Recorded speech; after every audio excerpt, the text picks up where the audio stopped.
பாலிவுட் படங்களை பார்க்கக்கூடிய மக்கள் பார்த்தீங்கன்னா பொதுவாக ஹிந்தி பேசுகிற மக்கள். ஹிந்தி பேசுகிற மக்கள் பரவலாக இருக்கிறது வந்து 11 ஸ்டேட்லேருந்து 15 ஸ்டேட் வரைக்கும் இருக்கிறாங்க. இங்கே தமிழ் வந்து ஒரே ஒரு ஸ்டேட் தான். ஸோ ஒரு ஸ்டேட்டில் இருந்துட்டு நான் 151 கோடி கொடுக்குறது எப்படி?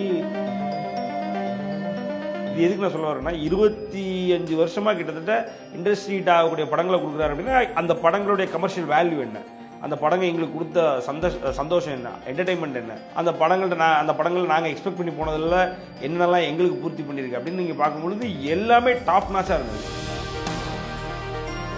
ஒரு பீக்கு தான் வந்து கூலி நாங்கள் நினைக்கிறேன். ஏன்னா நீங்கள் கூலியில் போய் உட்காந்துட்டு இந்த லாஜிக் போட்டால் அந்த லாஜிக் போட்டால் ஆச்சா பச்சான்னு ஏதோ சின்ன அந்த பச்சை கலர் தெரியுது, அங்கே மஞ்சள் கலர் தெரியுது, கிறுக்கு மாதிரி எழுதிட்டு இருந்தாங்க. அது ஒரு சைடில் எப்பவும் அவர் படம் வந்தால் கதறவங்க இருக்க தான் செய்வாங்க. எதுக்குன்னே தெரியாது, கதறிட்டு தான் இருப்பாங்க. ஜெயிலர் இண்டஸ்ட்ரியை கொண்டாடிச்சேன். நெல்சனுக்கு ஒரு கம்பேக்.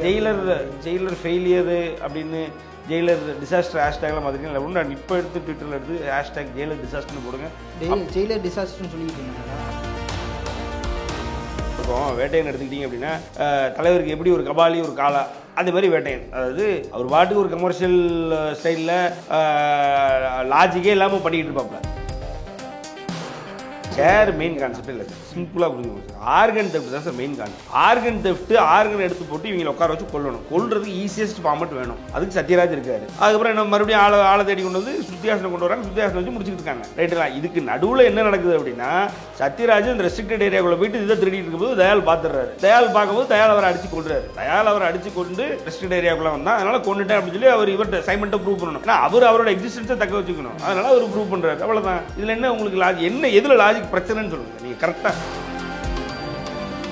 கிறுக்கு மாதிரி எழுதிருக்காங்க. நான் இன்னொன்று சொல்லுவா, சூப்பர் ஸ்டார் ரஜினிகாந்தோட லாஜிக்லெஸ்ஸா படங்கள் சீன்ஸ் நடிச்ச ஆளே கிடையாது. அவர் அதான் சொல்றேன்ல, ஒரு சிகரெட்டை போய் மேல பறக்க கூடாது சார். ஒரு அரை மணி நேரம் சுத்தி வருது, அதுக்குள்ள கீழே எல்லாத்தையும் அடிச்சுட்டு சிகரெட்டை பிடிச்சி பிடிப்பாரு. இதை ஏத்துக்கிறீங்களா? ரசிக்க முடிஞ்சு அந்த கேள்வி வருது அப்படிங்கிற புதுசா இப்ப ஆரம்பிச்சிருக்காங்க. அதெல்லாம் இந்தியா பொழுது பலூன்ல பறந்தாரு. அப்போ ஒரு 2-3 ப்ரொடியூசர் 2-3 டிஸ்ட்ரிபியூட்டர் பேர் சிங்கார் வேலை நினைக்கிற டிஸ்ட்ரிபியூட்டர் கூட என்ன சொல்லியிருந்தாங்கன்னா, ஐயோ இவர் பழைய மாதிரி இல்லைங்க, எல்லாம் முடிஞ்சு போச்சு, இவர் அனுப்பிவிடுங்க, வீட்டுக்கு அனுப்பிடுங்கட்டாங்க. இது அதான் தலைவர் 10 தடவை சொல்லியிருக்காங்க, நாங்களும் சொல்லியிருக்கோம். 50 வருஷமா சொல்லியிருக்காங்க அவர் வீட்டுக்கு அனுப்பி சொல்லி. இன்னைக்கே அதான் சொல்லியிருக்காங்க. அதில் ஆரம்பிச்சு சார் புதுசா பலூன்ல ஒரு மனுஷன் பறந்து கொள்ளக்கூடாதுன்னு புதுசாக ஆரம்பிச்சேன். என்னடா இது? மோனிகா பாடல் வந்து அந்த பிளேஸ்மெண்ட் கரெக்டா சார்? உங்களுக்கு மேட்ச் ஆச்சு? பிளேஸ்மெண்ட் தப்பு ரைட்டுன்றது வேற சார். லாஜிக்கில் எங்கே தப்பு இருக்குது? அவன் பாட்டுக்கு உள்ளே சுற்றிட்டு இருக்கான். அந்த கப்பலை எவனோ ஒருத்தர் ஓட்டிட்டு தானே போகணும். கரெக்டாக இவங்க கப்பலை ஓட்டல, இவங்க கப்பலில் கண்டெய்னர் வச்சு தொழில் பண்ணிட்டு இருக்காங்க. கப்பலை ஓட்டுற ஒரு கேப்டன் பொண்ணு அவள் ஆடி பாடி கொண்டாடி ஒரு ஃபங்க்ஷன் நடத்த நினைக்கிறா. இவங்களுக்கும் பார்க்குறா, அவளை பார்த்து அட்ராக்ட் ஆனாங்க. 2 பேரும் உள்ள போய் 2 ஸ்டெப் போகிறாங்க. வச்சு தொழில் பண்ணுறவங்க அந்த கேப்டனோட பொண்ணுக்கும் இவங்களுக்கும் என்ன ஒரு மாதிரி கேள்வி, ஒரு தொடர்பும் கிடையாது. நீங்கள் நியாயமாக பேசுங்க சார். பேசுகிறவங்க இப்போ நான் கேட்குறேன், சுப்பிரமணியனோடனே நாய் இது வந்து ஹைனா வருது. சுப்பிரமணியனோடனே ஹைனா வருது அப்படின்னா வீட்டுக்கு ஒரு சுப்பிரமணியம் வளர்க்கலாமே. அவ்வளோ பெட்டு அப்படின்னா ஹைனா வீட்டுக்கு ஒரு ஹைனா வளர்த்துட்டு போயிடும். நாய் வளர்க்குறதுக்குள்ள இப்போ நீங்கள் வண்டலூர் ஜூ போனீங்கன்னு கூட வைங்களேன், அங்கே வந்து இந்த மிருகங்களை வந்து நீ அடாப்ட் பண்ணிக்கலாம். ஹைனா அடாப்ட் பண்ணி விடுவாங்களா? ஹைனா அங்கே இருக்கும், நம்ம வீட்டுக்கு கூப்பிட்டு வர முடியாது. அதுதான் சார் நான் என்ன சொல்கிறேன், இவர் கூடும்போது தான் அது வருது. நீங்க எங்காலையும் சேர்த்து சொல்றீங்க, நீங்களும் இப்படிதான் நாங்களும் இப்படிதான்றீங்க. நீங்க மட்டும் தான் இப்படி. ரஜினிகாந்த் லாஜிக் இல்லாம தான் நடிப்பாரு. இருந்தா பாரு, இஷ்டம் தான் பாருன்னா வெளில போ, அவ்வளவுதான்.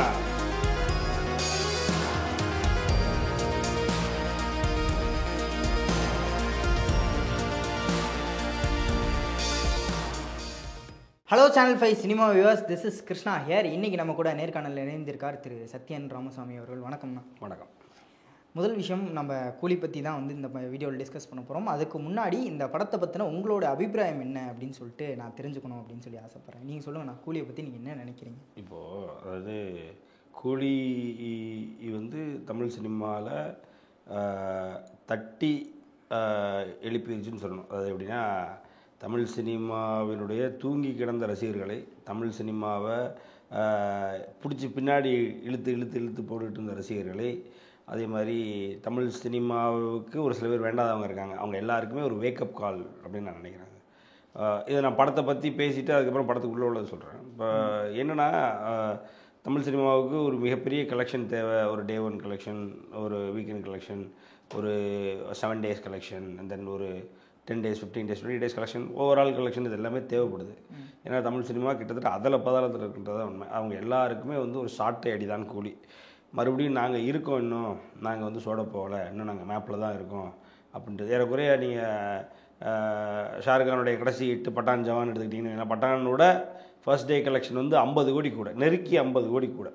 ஸோ ஒரு 11 ஸ்டேட்டில் ஓடக்கூடிய ஒரு படமும் சூப்பர் ஸ்டார் ரஜினிகாந்த் ஒரு ஸ்டேட்டில் இருந்துட்டு அவர் வந்து 50 கோடி கூட கொடுக்க முடியும் அப்படின்றதெல்லாம் வந்து இட்ஸ் ஸ்டேட்மெண்ட் ஃபார் கண்ட்ரி. இதுவும் வேர்ல்டு வைடு ரிலீஸ் ஆச்சு இல்லை, ஓவர்சீஸ் கலெக்ஷன் ஃபுல்லாமே. பட் இது பேஸ் வந்து ஒரு ஸ்டேட் தான். இப்போ அது ஹிந்தி படங்கள் பாலிவுட் படங்களுக்கு பேஸ் 11 பேன் இண்டியன் ஆக்டர் தானே, நம்மளும் வேர்ல்டு வைடு தெரியும். இப்போது அந்த மொழி பேசுறது இப்போ பாலிவுட் வந்து பாலிவுட்டை மட்டுமே என்ன சொல்கிறது ஒரு பெரிய இண்டஸ்ட்ரின்னு சொல்கிறீங்க இல்லை, அதாவது பாலிவுட் படங்களை பார்க்கக்கூடிய மக்கள் பார்த்தீங்கன்னா பொதுவாக ஹிந்தி பேசுகிற மக்கள், ஹிந்தி பேசுகிற மக்கள் பரவலாக இருக்கிறது வந்து 11 ஸ்டேட்லேருந்து 15 ஸ்டேட் வரைக்கும் இருக்கிறாங்க. நான் சொல்கிறது வந்து ரொம்ப பரவலாக இருக்கிறது. அப்போ 11 ஸ்டேட் தான் உங்களுக்கு பேஸ். இங்கே தமிழ் வந்து ஒரே ஒரு ஸ்டேட் தான். ஸோ ஒரு ஸ்டேட்டில் இருந்துட்டு நான் 151 கோடி கொடுக்குறது எப்படி, 11 ஸ்டேட்டில் உள்ள மக்கள் பாலிவுட் படங்கள் பார்க்குற மக்களை வச்சு நான் 104 105 கொடுத்தாரு பட்டான். ஸோ அந்த டிஃப்ரென்ஸ் இருக்குல்லையா, அதெல்லாம் வந்து ஒரு statement for the whole India stating. இந்த தமிழ் சினிமான்றது இன்னும் வந்து கலெக்ஷன் அப்படின்ற மேப்பில் தான் இருக்குது. முன்ன பின்ன ஆகும், பட் ஆனால் அவங்க ஆனால் இருக்காங்க அப்படின்ற ஒரு பயத்தை கொடுத்துருக்கு கூலியோடைய பிஸ்னஸை பொறுத்த வரைக்கும். நான் சொல்கிறேன் அது கூலி ஒரு படமாக பார்த்தீங்க அப்படின்னா சூப்பர் ஸ்டார் ரஜினிகாந்த் ரசிகர்களுக்கு ஒரு என்ன சொல்கிறது, இது அடுத்தடுத்து எங்களுக்கு நடந்துக்கிட்டே இருக்கும் சார். அதாவது புதுசுன்னு இல்லை, நாங்கள் இது வரைக்கும் பார்க்காததா அப்படின்னா இல்லை. போன 2 வருஷத்துக்கு முன்னாடி தான் ஜெயிலரை விட ஒரு படமாக அப்படின்னு டக்குன்னு பார்த்தா கூலி வருது, நாளைக்கு ஜெயிலர் 2 வரும். ஸோ சூப்பர் ஸ்டார் ரஜினிகாந்த் அவர்களுக்கு ஏறக்குறைய 2000 2025 நம்ம இப்போ உட்காந்துருக்கோம். 2000 இண்டஸ்ட்ரீட் வச்சுருக்கிற ஒரே மனிதர் தமிழ் சினிமாவில் அவர் மட்டும்தான். ஸோ இது வந்து எல்லா இந்தியா முழுக்க இன்னும் உலகம் முழுக்க எந்த இண்டஸ்ட்ரியிலையும் வந்து ஒரே நடிகர் 25 வருடங்களாக இண்டஸ்ட்ரீட்டை தக்க வச்சிருக்காருன்னா வேறு யாருமே இல்லை, இவர் மட்டும்தான். அது 74 வயசில் பண்ணிட்டு இருக்காரு, ஒரு பெரிய விஷயம். இது எதுக்கு நான் சொல்ல வரேன்னா 25 வருஷமாக கிட்டத்தட்ட இண்டஸ்ட்ரீட் ஆகக்கூடிய படங்களை கொடுக்குறாரு அப்படின்னா அந்த படங்களுடைய கமர்ஷியல் வேல்யூ என்ன, அந்த படங்கள் எங்களுக்கு கொடுத்த சந்தோஷம் என்ன, என்டர்டெயின்மெண்ட் என்ன, அந்த படங்கள் நாங்கள் எக்ஸ்பெக்ட் பண்ணி போனதில் என்னென்னலாம் எங்களுக்கு பூர்த்தி பண்ணியிருக்கு அப்படின்னு நீங்கள் பார்க்கும்பொழுது எல்லாமே டாப் நாச்சாக இருந்திருக்கு அந்தந்த காலகட்டங்களில். 1999 படையப்பால் ஆரம்பித்து இன்றைக்கி கூலி வரைக்கும் இண்டஸ்ட்ரீட் வந்துக்கிட்டு இருக்கு அப்படின்னா விஷயம் என்னென்னா அது சும்மா வரல. அந்த படம் வந்து அவர் செலக்ட் பண்ணி அவர் எடுத்து போகிற ஆர்டிஸ்ட்டாக இருக்கட்டும், அவர் எடுத்து போகிற டெக்னீஷியன்ஸாக இருக்கட்டும், அவர் எடுத்துக்கிற கதையாக இருக்கட்டும், அவரை எங்களுக்கு ப்ரொஜெக்ட் பண்ணுற விதமாக இருக்கட்டும், மக்கள் அனைவருக்கும் பிடிச்ச மாதிரி, அதேமாதிரி ரசிகர்களுக்கு பொதுவாக பிடிச்ச மாதிரி, ரசிகர்களை எப்பயுமே கௌரவிக்கிற மாதிரி நீங்கள் தான் எப்போ நம்பர் 1 எனக்கு ரசிகராக இருந்தால் உங்களுக்கு வந்து என்னை அப்படின்ற மாதிரியான ஒரு என்ன சொல்கிறது ஒரு 25 வருஷமாக நாங்கள் ஒரு சந்தோஷத்தில் ஒரு கொண்டாட்டத்தில் இருக்கோம். அதோட ஒரு பீக்கு தான் வந்து கூலி நாங்கள் நினைக்கிறேன். ஏன்னா நீங்கள் கூலியில் போய் உட்காந்துட்டு இந்த லாஜிக் போட்டால் அந்த லாஜிக் போட்டால் ஆச்சா பச்சான்னு ஏதோ சின்ன சின்னதாக அந்த பச்சை கலர் தெரியுது அங்கே மஞ்சள் கலர் தெரியுதுன்னு கிறுக்கு மாதிரி எழுதிக்கிட்டு இருந்தாங்க. அது ஒரு சைடில் எப்பவும் அவர் படம் வந்தால் கதறவங்க இருக்க தான் செய்வாங்க, எதுக்குன்னே தெரியாது, கதறிட்டு தான் இருப்பாங்க. ஜெயிலர் இண்டஸ்ட்ரியை கொண்டாடிச்சேனே யார், நெல்சனுக்கு ஒரு கம்பேக், ஜெயிலர் ஃபெயிலியரு அப்படின்னு ஜெயிலர் டிசாஸ்டர் ஹேஷ்டேக்லாம் பார்த்துருக்கீங்களா? நான் இப்போ எடுத்து ட்விட்டரில் எடுத்து ஹேஷ்டேக் ஜெயிலர் டிசாஸ்டர்னு போடுங்க. ஜெயிலர் டிசாஸ்டர்னு சொல்லிட்டு இருந்தாங்களா? ஆமாம், 2 நாளைக்கு மேலே ஆரம்பிட்டாங்க. படம் நாளைக்கு தான் ரிலீஸ் ஆகுது, 2 நாளைக்கு மேலேயே உட்காந்து தேய்ச்சிட்டு இருந்தாங்க. இருந்துச்சு நெல்சன் மேலே ஒரு டவுட். ஒரு நெல்சன் மேலெலாம் கிடையாது, இவர் மேலே வேட்டையன் டிசாஸ்டர்னாங்க. இவங்க சார் ஒன்றும் இல்லை, கூலி நாளை காலம் ரிலீஸ் ஆகுது, இன்றைக்கி நைட்டே எழுத ஆரம்பிச்சாங்க, சாயங்காலத்துலேருந்தே டிசாஸ்டர் ஓட்டிக்கிட்டு இருந்தாங்க. ட்ரெண்டிங்கில் தான் வச்சுருப்பாங்க டிசாஸ்டர்ன்றதெல்லாம்.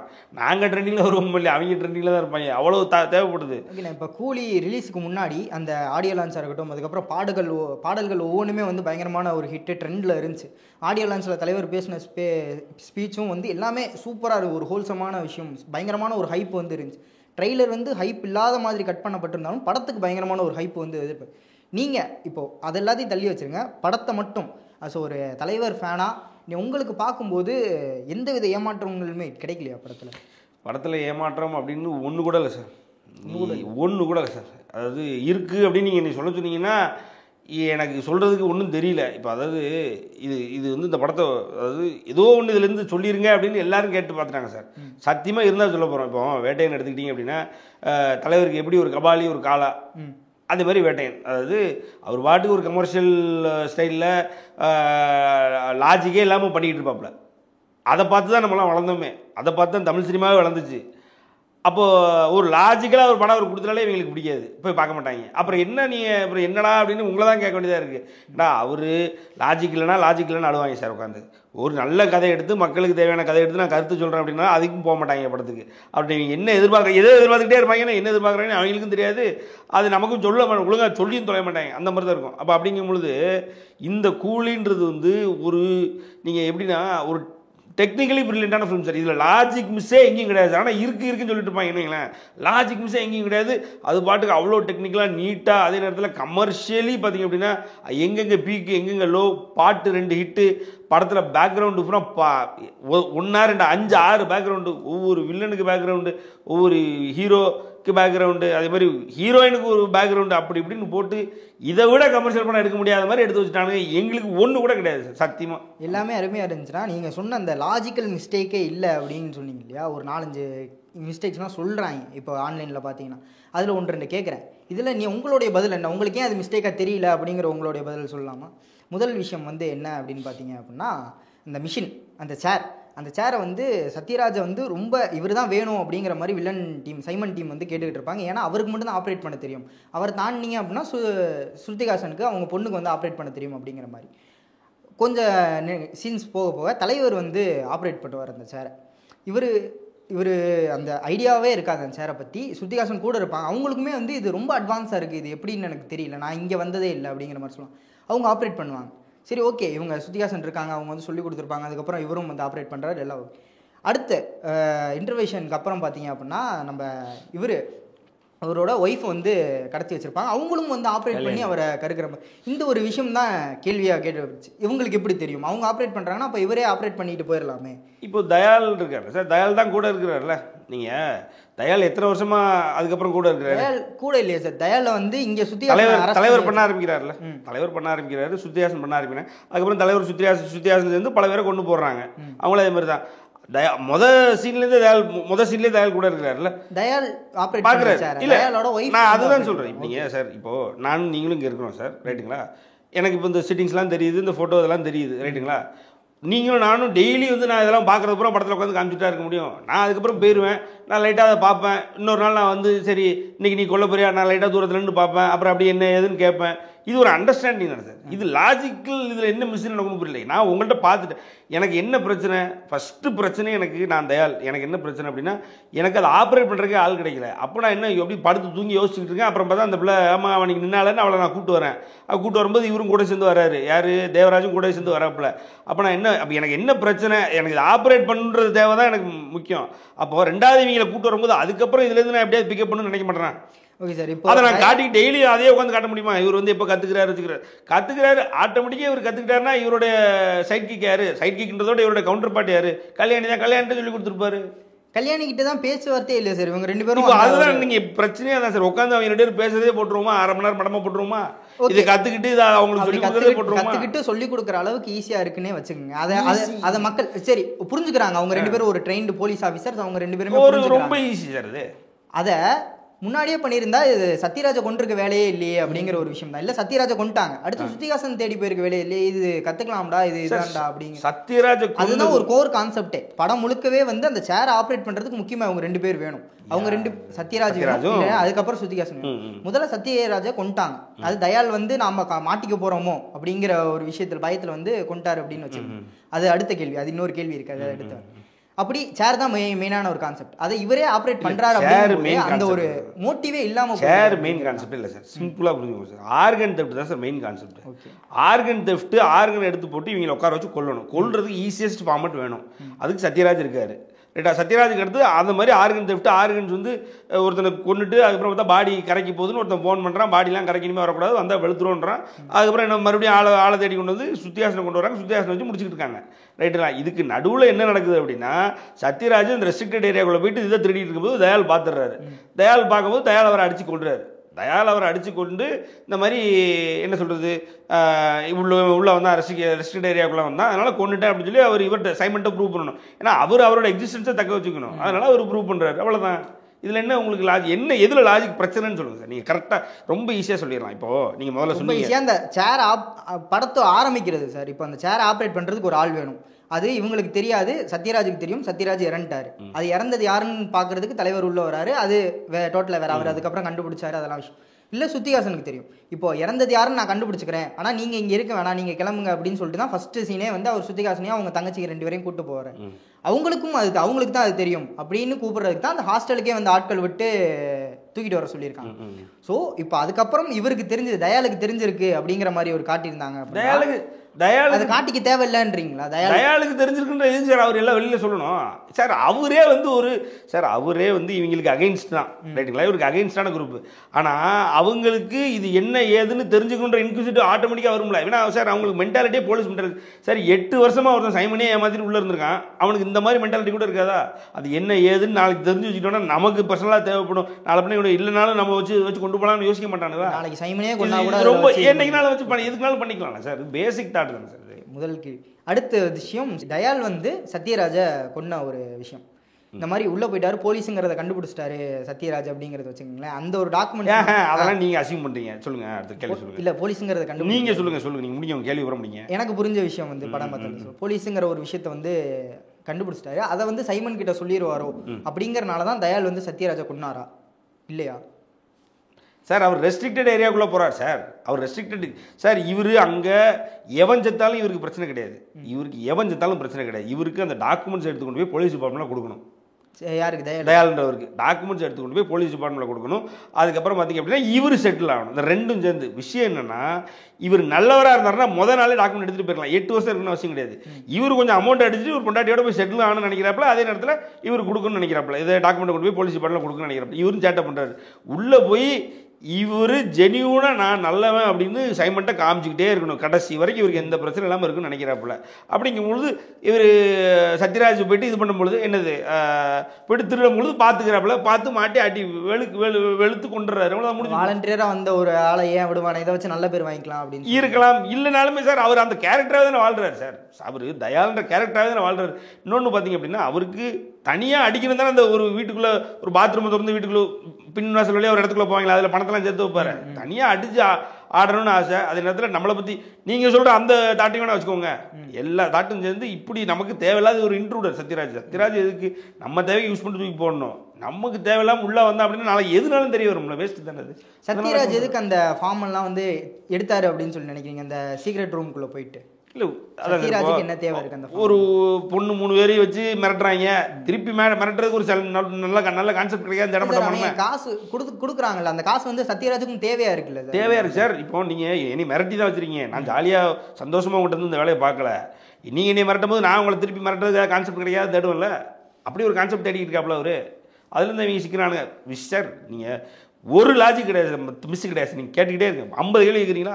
இதெல்லாம் நான் அந்த ஃபேஸ்புக்கில் கமெண்ட் போட்டுட்டு தான் இருக்காங்க, பார்த்துட்டு தான் வரேன்.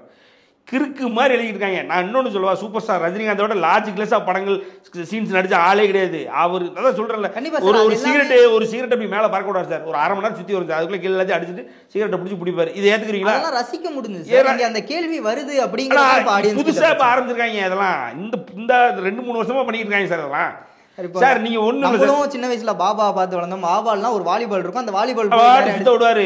அந்த ஸ்டைல வந்து நம்மளால ரசிக்க முடிஞ்சு. இதுல அந்த ரசிக்கிறது இல்ல. அது வந்து ஏன்னா உங்களுக்கு குழப்பம் ஆகி போச்சு. இப்ப என்னன்னா உங்களுக்கு அப்போ வந்து அவர் மட்டும்தான் இருந்தார். இப்போ 4 பேர் இருக்காங்க கூட. சூர்யா இருக்காங்க, ஒரு அஜித், ஒரு விஜய், 4 பேர் இருக்காங்க போது அவங்களே இவரையா நீங்க கம்பேர் பண்றீங்க? அப்போ கம்பேர் பண்ண ஆளே இல்லாம இருந்தது. இப்பவும் கம்பேரிசனுக்கு ஒண்ணுமே கிடையாது. நீங்க ஏத்துக்கிற மாட்டீங்க. கம்பேரிசனே இல்லைன்னு தான் சார் நானே அது ஏத்துக்கிற மைண்ட் செட். இப்போ ஒண்ணு இது எப்போ தெரியுமா சார் ஆரம்பிச்சது? அது 2014 லிங்கா வரும் பொழுது பலூன்ல பறந்தாரு. அப்போ ஒரு 2-3 ப்ரொடியூசர், 2-3 டிஸ்ட்ரிபியூட்டர், பேர் சிங்காரவால் நினைக்கிற டிஸ்ட்ரிபியூட்டர் கூட என்ன சொல்லிட்டு இருந்தாங்கன்னா, ஐயோ இவர் பழைய மாதிரி இல்லைங்க, எல்லாம் முடிஞ்சு போச்சு, இவர் அனுப்பிவிடுங்க, வீட்டுக்கு அனுப்பிடுங்கன்ட்டாங்க. இது அதான் தலைவர் 10 தடவை சொல்லியிருக்கேன், நாங்களும் சொல்லியிருக்கோம். 50 வருஷமாக சொல்லிட்டு இருக்காங்க அவர் வீட்டுக்கு அனுப்பி சொல்லி. இன்றைக்கி அதான் சொல்லிட்டு இருக்காங்க. அதில் ஆரம்பிச்சு சார் புதுசா பலூனில் ஒரு மனுஷன் பறந்து விடக்கூடாதுன்னு புதுசாக ஆரம்பிச்சாங்க. என்னடா இது, என்னடா டே அவர் தான் ஹீரோ. அந்த கேள்வி கேஎஸ் ரவிக்குமார் கேளுங்க. வேட்டையில் வச்சாங்க. எங்கே இருக்கு சார் டக்குன்னு ஹெலிகாப்டர் கொண்டு வரீங்க? ஏங்க ரஜினி லார்ஜ் இருந்த லைஃபுங்க. ரஜினிக்கு அடையாளமே அதுதான். இங்கே இல்லை, இந்தியாவிலே இருக்கு. ரஜினி ஜோக்ஸ் இருக்கு இல்லையா, கேள்விப்பட்டீங்களா? ரஜினி உலகமே நின்றுதுனால ரஜினி இருக்காரு சுற்றி விடு அப்படிம்பாங்க. அது ஜோக்கே அதுதான் அதுங்களா. Rajini there is nothing like Rajini can do அப்படிம்பாங்க. ரஜினி கான் டூ அப்படிம்பாங்க. அதாவது இவரால் எல்லாம் பண்ண முடியும் அப்படின்றதா இவரோட இமேஜே. அப்படிப்பட்ட ஒரு மனுஷட்ட எங்கேருந்து நீ ஹெலிகாப்டர் கொண்டு வந்து நான் நடந்து இவர் கேட்டார். அதாவது என்ன, வேட்டையின் டைரக்டர் வந்து கேட்டார், அவர் ஓட விட்டுருவோமா அப்படின்னாரு. விஷயம் தான், ஒரு ஹீரோவுக்கு மினிமம் பொட்டன்ஷியல் இருக்கும். அந்த மினிமம் பொட்டன்ஷியலை உடச்சி கம்ப்ளீட்டாக ஒரு சூப்பர்மேன் பொட்டன்ஷியல் எடுத்துக்கொண்டு வந்தவர் சூப்பர் ஸ்டார் ரஜினிகாந்த் மட்டும்தான். அவருக்குன்னு அந்த இமேஜ் இருக்கு. அதனால அதில் என்ன வேணாலும் நீங்கள் ப்ளே பண்ணலாம். ஆனால் அதுக்காக இப்போ கல்ட்டு கிளாசிக்கான படங்கள் எல்லாமே இருக்கும்ல, பாபாவாக இருக்கட்டும், முத்தா இருக்கட்டும். முத்துலாம் வந்து அந்த சேரட்டே வந்து அந்த பள்ளத்தாக்க தாண்டுற சீன்லாம் இருக்கும். அது எல்லாத்தையும் நானும் ரசித்து பார்த்த விஷயம் தான் சின்ன வயசில். இப்போது அவர் அதை பண்ணலை. சுற்றி இருக்க எல்லா கேரக்டருமே அந்த மாதிரி பண்ணும்போது தான் நமக்கு அந்த கேள்வியை வந்து சார் நான் என்ன சொல்கிறேன்னா மறுபடியும் சொல்கிறேன் பாருங்க, நீங்கள் லாஜிக்கலாக என்ன தப்புன்னு இப்போ வரைக்கும் நீங்கள் ஒரு கொஸ்டின் கேட்குறீங்க, நான் ஆன்சர் பண்ணிடுறேன். மோனிகா பாடல் வந்து அந்த பிளேஸ்மெண்ட் கரெக்டா சார்? உங்களுக்கு மேட்ச் ஆச்சு? பிளேஸ்மெண்ட் தப்பு ரைட்டு வேறு சார். லாஜிக்கில் எங்கே தப்பு இருக்குது? அவன் பாட்டுக்கு உள்ளே சுற்றிட்டு இருக்கான். அந்த கப்பலை எவனோ ஒருத்தர் ஓட்டிட்டு தானே போகணும். கரெக்டாக இவங்க கப்பலை ஓட்டல, இவங்க கப்பலில் கண்டெய்னர் வச்சு தொழில் பண்ணிட்டு இருக்காங்க. கப்பலை ஓட்டுற ஒரு கேப்டன் பொண்ணு அவள் ஆடி பாடி கொண்டாடி ஒரு ஃபங்க்ஷன் நடத்த நினைக்கிறா. இவங்களுக்கும் பார்க்குறேன், அவளை பார்த்து அட்ராக்ட் ஆனாங்க. 2 பேரும் உள்ள போய் 2 ஸ்டெப் போறாங்க. வச்சு தொழில் பண்றவங்க அந்த கேப்டனோட பொண்ணுக்கும் இவங்களுக்கும் என்ன ஒரு அந்த மாதிரி கேள்வி ஒரு தொடர்பு கிடையாது. எங்க தொடர்பு இருக்கும்போது வந்து ஆடுறாங்க அப்படியே போய் ஒரு தொடர்பு கிடையாது சார். அவங்க என்ன நடந்துகிட்டு இருக்கு அப்படின்னு கேட்கிறாரு. கேட்கும்போது கேப்டன் பொண்ணுக்கு ஃபங்க்ஷன் நடந்துகிட்டு இருக்கு அப்படிங்கவும் சரி ரைட்டு கேப்டன் ஆன்னு பார்க்குறாங்க. ஏன் கேப்டன் பொண்ணு டக்குன்னு ஆட ஆரம்பிச்சிடறாங்க. இவங்க ஏதாவது ஆட கூப்பிடலையே, கேப்டன் பொண்ணு அவள் பாட்டுக்கு ஆட ஆரம்பிச்சிடறான். பொண்ணு அவங்க தோழிகளும் சேர்ந்து ஆட ஆரம்பிச்சிடறாங்க. இவங்க உள்ள போய் 2 ஸ்டெப்பை போகிறாங்க. நம்மளே பண்ணுவோம் சார் இது.